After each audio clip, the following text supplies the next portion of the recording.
hello and welcome to the show. It's me, John Park, and it's time for another episode of John Park's Workshop, which is why I'm here, and this is my workshop where I'm at. Hey, Dave Odessa over in the YouTube chat, and hello to all the people over in our Discord. Andy Calloway, Lawrence, Jim Hendrickson, Blitz City DOA, hey Liz, Andy Calloway, Mike P, Rich Sad. Nice to see you all. If you are watching this over on Twitch or I don't know, LinkedIn, Periscope, that probably doesn't still exist.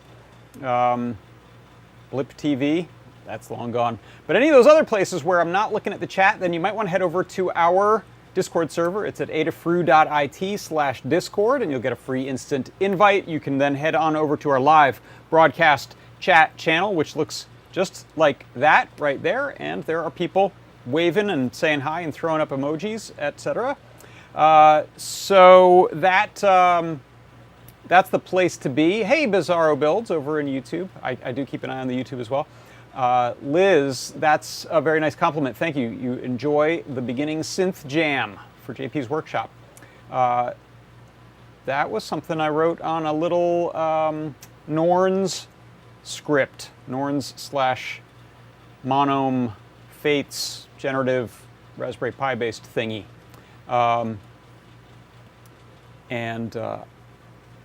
I enjoy playing that and hearing it, so thank you. Let's see, what else is new? We've got a job board over at jobs.adafruit.com. I implore you to go check it out if you're looking for work of any kind. If you head on over there, you will see a bunch of positions that are open, including someone's looking for Matrix Portal project utilizing Wi-Fi help, UART module for RP2040, and on and on. There was also this AV content coordinator gig at the New York Historical Society. Sounds excellent. So go check that out. That's the search jobs section. You can also click up here on available for hire, and you'll see a bunch of people have posted their relevant info, CV, resume, and so on and so forth. And it is entirely free to use, whether you're looking for work or looking to get hired. Go check it out. That's jobs.adafruit.com. Let's see. Next thing I'll mention. Oh, hello, Johnny. Hello, Johnny Bergdahl. Nice to see you over there in the YouTube. We also have a show on Tuesdays that is that right there, JP's product pick of the week. That's the logo for it. That is this week's not disturbing thumbnail image for it. Trying to grab eyeballs over on YouTube. That's what we're all about. So many eyeballs, right? Before I jump into that, I'll say when I posted that, I got comments from a couple of people that it looked like a Queen album cover. There was a Queen album, well, I think the last Queen album, that had four heads of the four band members stitched together. And look it up because it was done early enough that I was like, hey, this is not Photoshop, because Photoshop was in about version 1 when that was done, and it didn't even have layers. So I said, I bet that was done on a Quantel paint box. And it was, and look up a Quantel paint box if you haven't before. It was basically a mainframe-based application, super high-end, very expensive, used a big Wacom tablet kind of thing to do very impressive compositing. Also used in video stuff a lot. I think some of the commercials and Peter Gabriel videos and stuff were using the paint box. Later Flame and Flint, I think, also from the same company. Anyway, there's also a Metallica album cover that looks like that, someone told me. So, but enough about that. Let's talk about this product pick of the week. So on the Tuesday show, I pick a product. In this case, I picked two different products. It was a twofer in the sense that these go hand in hand. I like to show how you use it, do a little demo or two, show code examples or assembly or both, and you get a big discount during the show. Is 50% off both of those items. No coupon codes required. Just chuck it in your cart and off you go. And then I like to do a little 1-minute recap video and show it to you now. So here it is. A&O navigational scroll wheel, rotary encoder, and breakout board. Clicky. I have soldered an itsy bitsy RP2040 onto it. I can use the click wheel plugged into the iPhone, and now I can go and choose, let's say, cover flow. Scroll back from MF Doom to Bartle Beats there. That won't get us in trouble. I can click on that. So now I can click through, pick a song, hit play.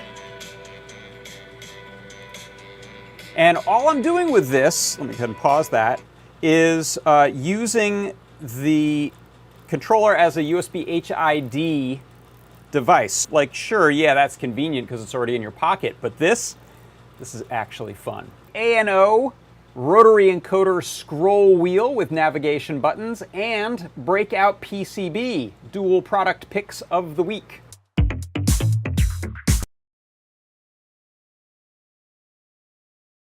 Hey, there's my audio. Yes, indeed. That was the product pick. Go check that out. By the way, I was wondering, why is it called ANO? That is the product ID from Zippy. Zippy is the company that makes those, and they make about, I don't know, 6 or 7 different types of scroll wheels and lots of other stuff. Some are lighted, some have the navigation, some don't, and each of their little product lines has a 3-letter designator. That one happens to be the ANO. And that's all I have to say about that. So let's see, what else? This is the time where I like to show a little tip and or trick in CircuitPython. It's called the CircuitPython parsec. Here we go. CircuitPython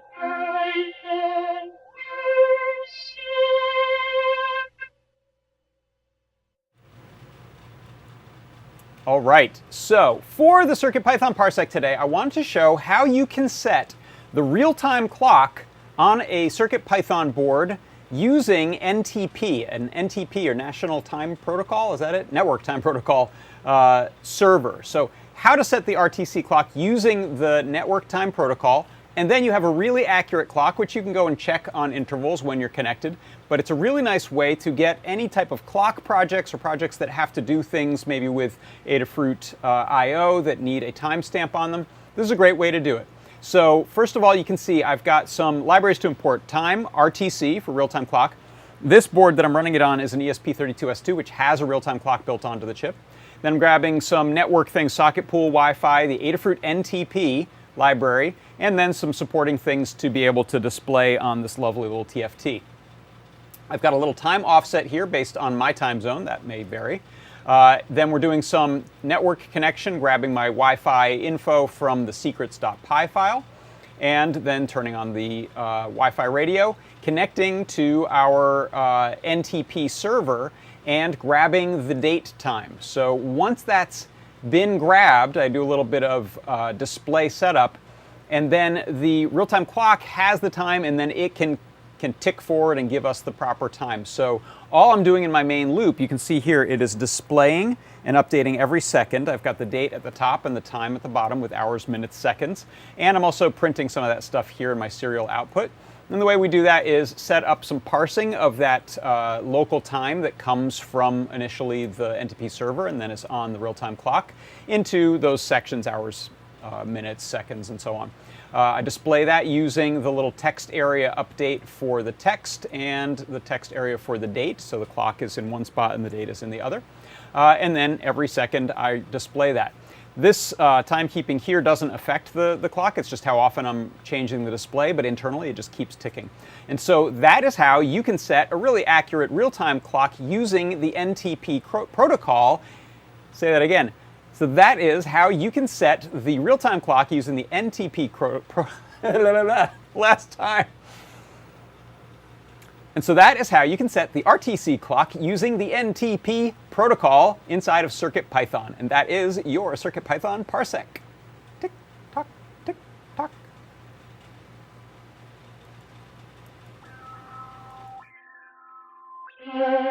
CircuitPython parsec.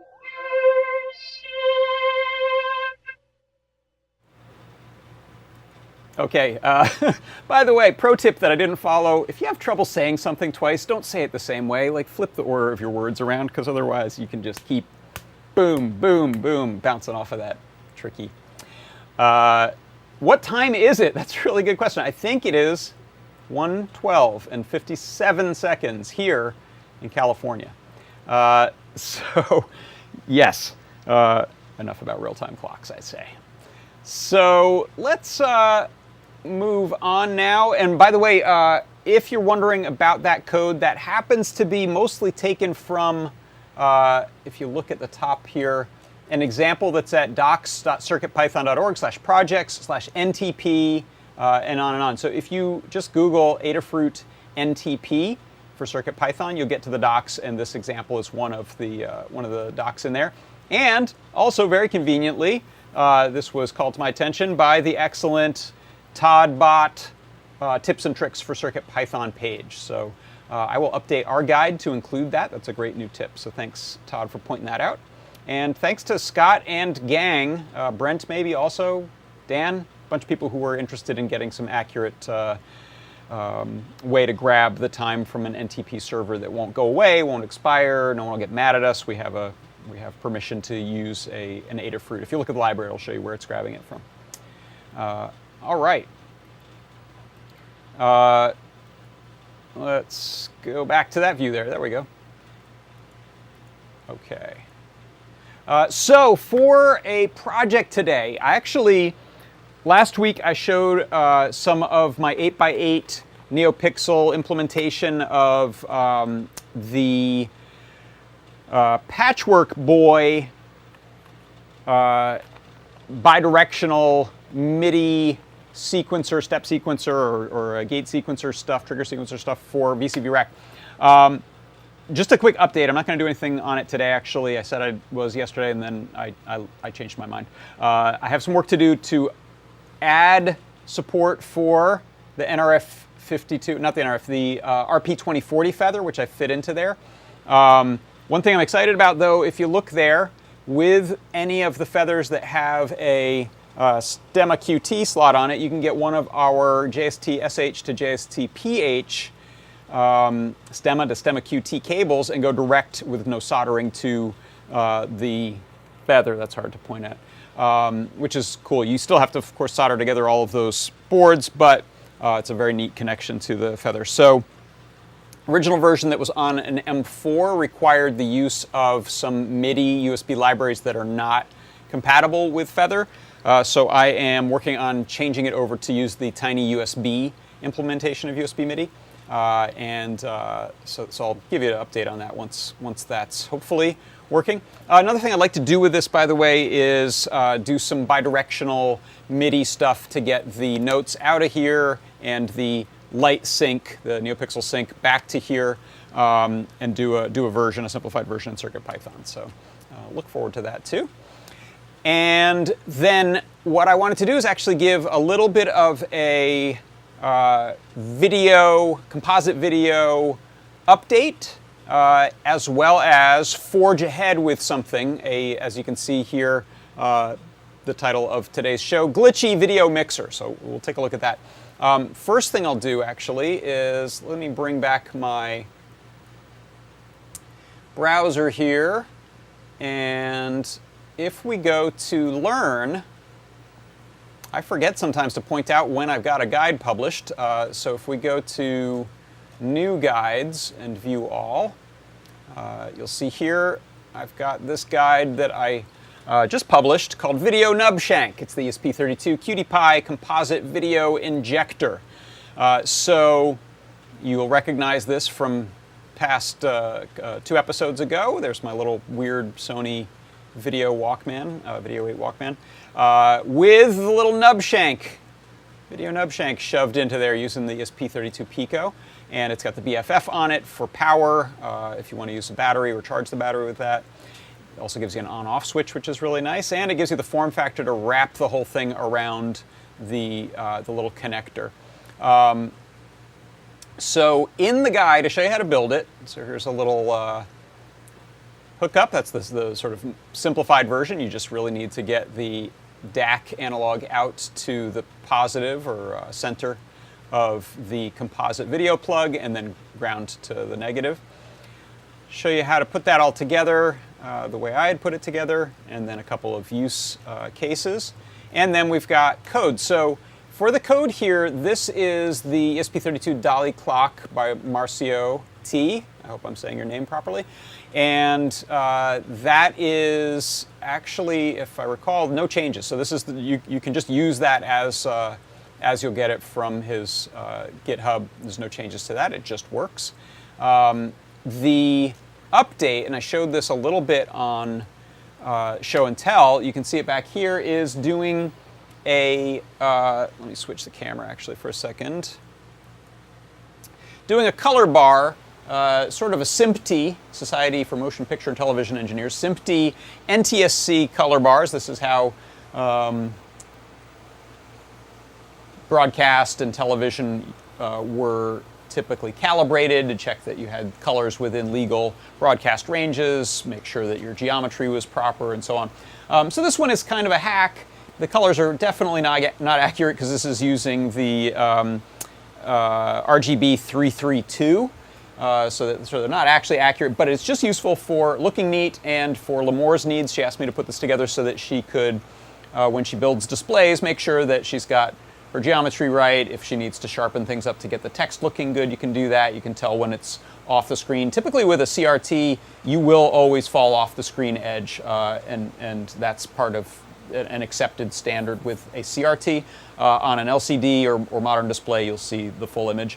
And interestingly, the pixel output, since we're not talking about scan lines really, we're putting out a progressive image, not an interlaced image, is the same dimensions as the SNES. A lot of these 8-bit video projects use those, which are, I believe, 256 by 240 is the actual image. So not, I don't think that's 4 by 3 exactly. So that is an update that I will be adding a page to that guide, same video nub guide if you're interested. And one of the things about that is that rather than try to do an image conversion and go back and forth with starting with an RGB bitmap, trying to tune the colors, dealing with whatever it does to it, I made that with Adafruit GFX, the graphics library. So those are all rectangles and text. So it's just up to you what you want to display on there. You can use any of the Adafruit graphics libraries, lines, rectangles, circles, filled, not filled. And I just used it to make an approximation of those SMPTE color bars. The next sort of progression of this, if you look there, what's going on there? So this question comes up sometimes about, can you mix a couple of signals just by kind of summing them together? Can you connect a couple of composite video signals, in this case analog composite video signals, and have it work? And the answer is largely no. You won't get any proper syncing unless you have two video sources that are synced to each other, which is way outside of the purview of what I'm trying to do here. But it was discovered at one point as people started to hack low-end video mixing gear and video editing gear that was made in the 90s and 80s, some even earlier. People started to get old broadcast stuff or old home editing stuff and tinker around and essentially circuit bend them and see if they could turn little title generators into weird glitchy artifact generators and so on. There was a design called the Dirty Video Mixer by Carl Klump, and I will show you the schematic for it because it's dead simple.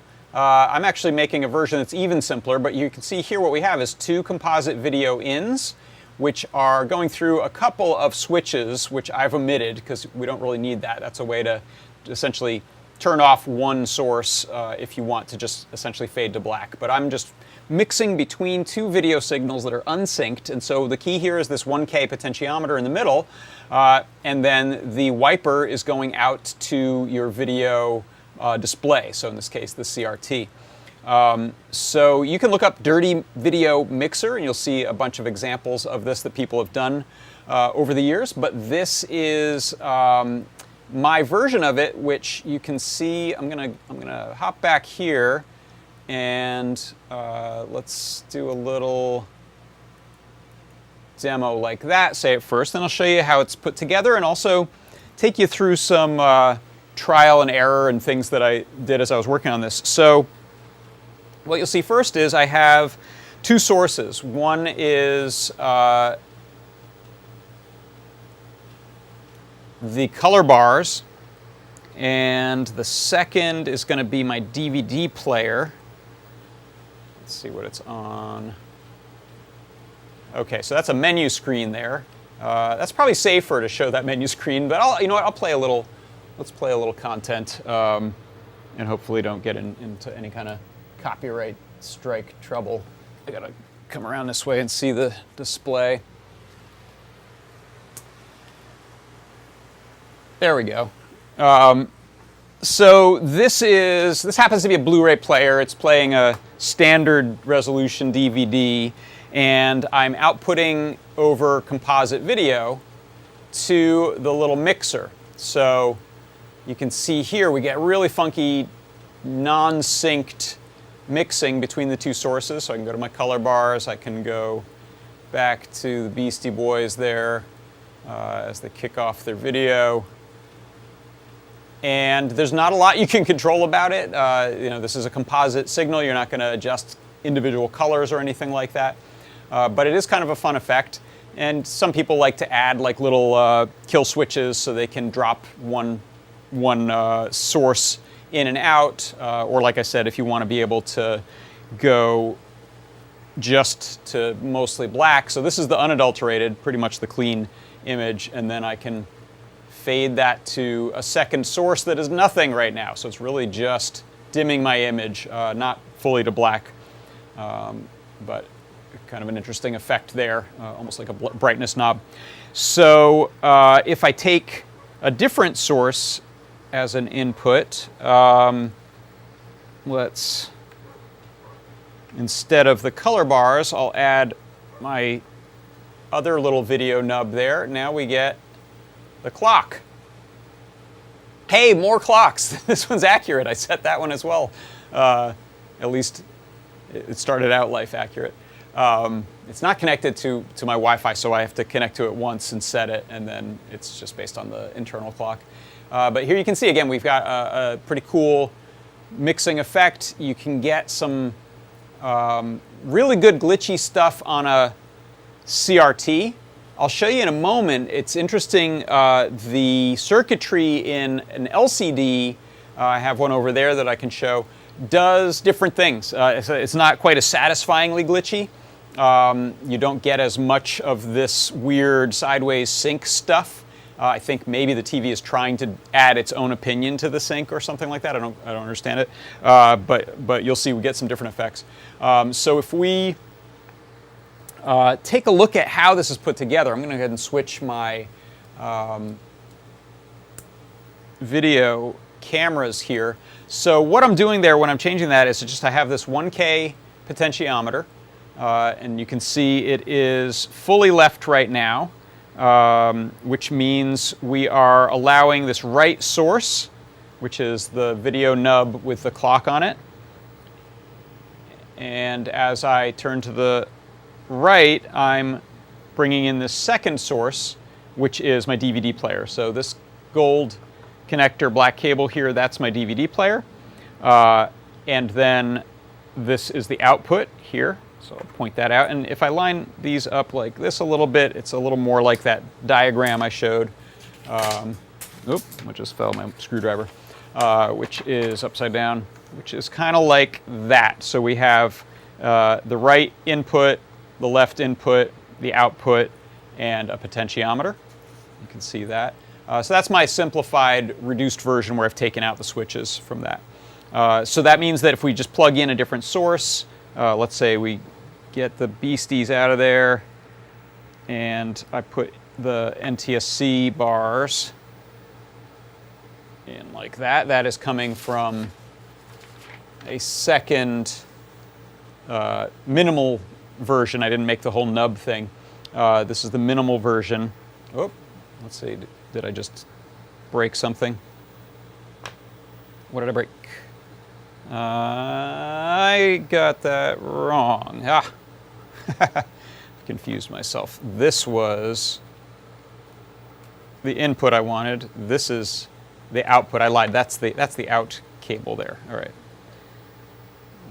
Let me rearrange this. This is a problem with doing it as a big wiry mess. So output is going here. Inputs currently are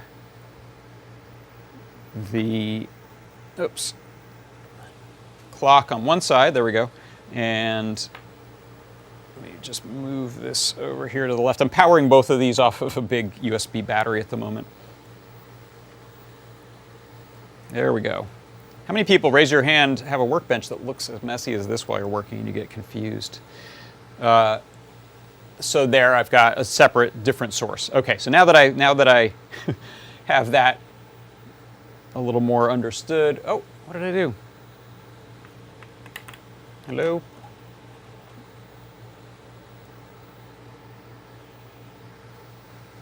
Make sure that power didn't just die. Oh, it's getting close. All right, let's try the DVD.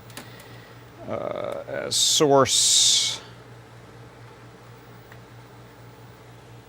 Okay, I think the battery died on that, so that means this is running just off of its own LiPo. I'll move this off to the side. Okay, so simplified version. This one on my left is the DVD. This one here is the clock, and now mix between them. Okay. So let me leave it as those and then show you some experimentation I did. First of all was what's with this particular resistor. This is a 1K. So I wanted to just try out. So here's a 5K resistor, 5K potentiometer. And what I'm going to do is unplug. You can see here I've just soldered some leads with DuPont connectors to the potentiometer. That's my 1K. That one works great. This one I'm just going to sort of jam these onto the solder tabs there. So center is the output, and then left and right, or right and left, doesn't really matter. Okay, and so what you find with the 5K is that it just goes to black pretty much in the middle. I'm turning right, I'm turning right, I'm turning right, I'm turning right, I'm turning right, and then I pick up the other source. So this one's kind of neat because it's actually a little more like a proper fade rather than a crossfade. It's like a dissolve or a dip to black. So it goes to the middle there where there's nothing, and then it comes back up. You can see my TV whining about, hey, I don't have a video input, so it pops up that little on-screen display thing. That can be turned off with my remote. So that is what we get out of a 5K, so it's interesting and different. What is this one? This one might be a 10K. This is a little breadboard-friendly potentiometer. Same sort of thing. There is no sweet spot in the middle. It just very quickly goes to nothing and then back on. So I don't have anything smaller. I might have a 500. Let me look real quick and see if I have a 500 ohm resistor. I'll plug this back in so we can have something to display. Good and glitchy. Let me swap those. And I'm just going to check a couple of potentiometer bins real quick and see. Panel mount, 10K, dual log, 100K. I don't have them sorted any better than this. If I have a 500, I think it's one that I yanked out of an Atari paddle. I think those are 500. What are you? 5K. 1K, yeah, most potentiometers you run into are, let's see, I don't know what that one is. Let's try that one. Okay. And I think with a log pot, you're going to get out of your, you're going to get very quickly to the mixed center. Let's see, yeah, this one, it's an alpha. These little funky ones are alpha pots. Unmarked, 10K, 1K. All right, yeah, let's just see what this one does for us.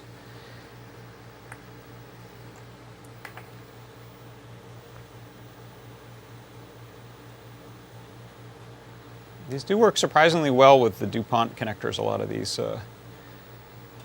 Okay, so it's connected. Yeah, this must be some high value one because it's going very quick. So I'll pop this one back in. So those were some little experiments I did. Hey, I think my friend Money Mark is in this video. Hey, check the guy on the keyboard. He's a super sweet guy. There we go. So the next thing I wanted to try was, what if we used a digital potentiometer? Let me switch cameras again. So digital potentiometer, we have two of these in the store. They use this Dallas Semiconductor chips. One of them is the log pot, and it actually doesn't have both wipers. So it's a variable resistor, but it doesn't have as much of a potentiometer function as this one. This is the linear one. It is the DS3502. So I've soldered some, let me zoom in here actually. There we go. I've soldered some little right angle headers there so I could plug in. And then I have some code on here that is sweeping minimum to maximum with some pauses in between. So what I'll do is find USB-C power.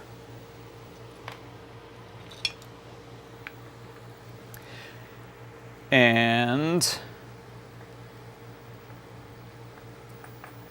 take my same arrangement here. So we've got a left wiper, a ground or center common, and the right. And just fit those in.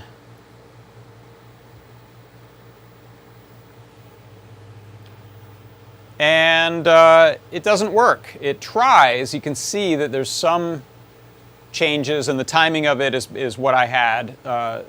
So I think it's second or so to sweep, 2 seconds to hold, second or so to sweep. So go back and forth like that, but if you look at the screen, it definitely never gets to where we see the full image. I don't know what the deal is with that. I think there might be, it could be an interesting discussion in the chat if anyone has ideas about it, but fundamentally this doesn't work. It doesn't mix the video signal. One thing is, I think I tried just going to like 10% of its range because it's a 10K. I think it's a 10K digital pot, but that didn't change anything about it. It's pretty similar type of image. So I was hopeful because that meant that you'd be able to do digital control over this mixing, which would be fun. Have it be based on a inputs of some kind, MIDI input, audio interface, something like that. Could be cool. It's a neat, different kind of glitch, but it's not a dirty video mixer or glitchy video mixer. It's just straight up glitchy. So the next thing I'm going to do is just show you sort of the difference if you look at a LCD. So I'm going to bring this over here. I'll set that back to the clock. And what I'm going to do is just run my output. So I'm going to pull that from the CRT now. And I have a long composite cable that I will plug in over there.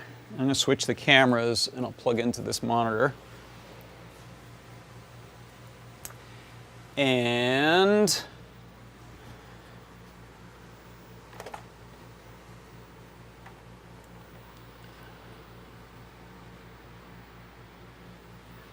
so image looks pretty good, really good actually.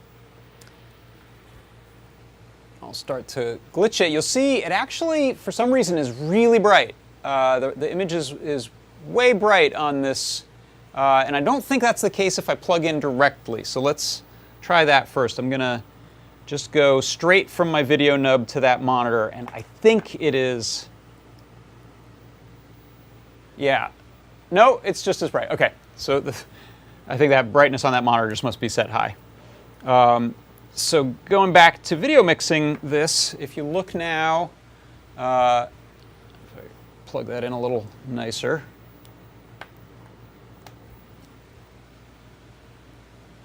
Oh, it got mad at it. Let's see. Did I run out of power on that little nub?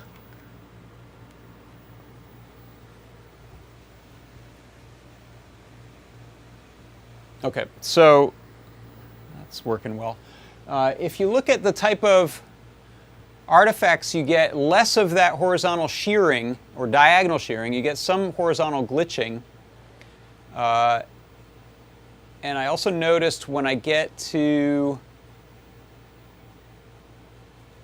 a mixed image here, sometimes you'll see one of them sliding sideways. So there's a horizontal sort of sync thing that happens. That's pretty wild. This is not a bad look for the Beastie Boys, actually. Same with here. If we go into our clock, you can kind of see a sideways drift that didn't happen on the CRT. So some difference in the. I think there's a difference in the circuitry between those two TVs of how it's trying to rectify this terrible out of specification image. So let's see. Let me check out the chat for a second here. Bring back the Discord and the YouTube. Hi, Brent. Brent stopped in. Had to pop in. This project is neat. Hey, thanks. Remember VHS? Remember DVDs? Let's see. C. Grover says some digital pots can only deal with signals within the digital pot's power voltage value. That's interesting. And I, of course, got to check out this awesome GIF from Yanisku7. Very cool. Yeah, C. Grover, that is... that's interesting. I think... I don't have any idea what the voltage range is that the mismatch is there, but yeah, that's certainly a possibility. And I think you could try different things like, I know Lady Ada showed off some of those motorized sliders, slide potentiometers. It would be kind of cool to do that. I did hook up to one of my little 10K slide pots, and it did the same thing that the 10K did, which is it just went to black about there, stayed black, stayed black, stayed black, and then faded it back up. So, but that about covers it. So clearly, it's weird. It's out of spec. It works best on a lot of people say it works best on a CRT rather than, in fact, let me bring it back over to the CRT rather than a more modern TV, and it may just fail entirely. This is a I don't know, 15, 20-year-old, cool, LCD. So it's different in lots of ways from a more modern one. So you may find more modern ones just go, yeah, I don't see a signal there that's worth trying to show. So it'll bail. But I've always wanted to make one of these. I called it the Glitchy video mixer because a title dirty video anything on your YouTube is probably going to bring in a weird crowd, so I avoided that. But I've been told for years from friends of mine to try out one of these, and now I have. It's lots of fun. So if you want to learn more about these in general, look up Dirty Video Mixer or Carl Klomp with K's. Carl Klomp. I'll bring that image back up. There, I don't know if he published it anywhere that's easy to find, but you'll find other blog posts where people show their experiments with them. So just Google that, and you'll find. Here's another nice. So I think this image was published on a forum or something like that, and people have a lot of fun doing video games into them as inputs. I have some older consoles that have composite video. All of your Raspberry Pis have composite video, so that's another potential source. And then any VCR, DVD player, some Blu-rays will still have that. So I think that's going to do it. So thank you all for stopping by. Nice to see you all in the chats. And I will be back next week, Tuesday, with a product pick of the week, and Thursday with another John Parks workshop. In the meantime, check out our Friday. We'll have a deep dive with Tim C. So go check that out, and then take a look at our shows next week, starting on Tuesday and on through. So thanks, everyone, for stopping by, and I will see you next time. Bye-bye.